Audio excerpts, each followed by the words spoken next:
வியாபாரம் செய்றீங்க? உங்க பேரை இப்ப என்ன படிக்கிறாங்க?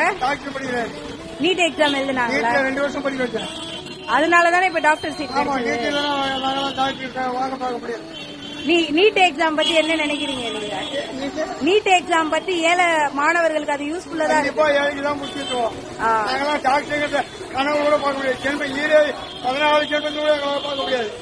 எங்களுக்கு அது அபூர்வ வரலாறு படிச்சுதான். நாங்கள் தான் என் ஃபேமிலிக்கு கலிகம்பெனி போட்டுருவோம். உங்க பேரு இப்ப எத்தனாவது வருஷம் படிக்கிறாங்க? 3வது வருஷம் படிக்கிறேன். ராமநாதபுரம் பண்றேன். எவ்வளவு வருஷம் எவ்வளவு பணம் கட்டுறீங்க? வருஷம் சாப்பாடு பீஸ் தான். எவ்வளவு புக்கு தான் வாங்கி தரோம். ஒன்னும் பணம்லாம் எதுவும் இல்ல. நீட் எக்ஸாம் இதுல எவ்வளவு யூஸ்ஃபுல்லா இருக்கு? நல்லா இருக்கு. எவ்வளவு யூஸ்ஃபுல்லா தான். சரி, இத கொண்டு வந்தது நம்ம பாரத பிரதமர் தான். அவருக்கு ஒரு நன்றி சொல்லலாம். பாரத பிரதமர் தெய்வமா நான் வச்சுக்கிட்டேன். வீட்டுல போட மாட்டேங்க. சரி சரி, வீட்டுல போட மாட்டேங்கம்மா. சரி, ரொம்ப நன்றி. வீட்லயே போட மாட்டேன்.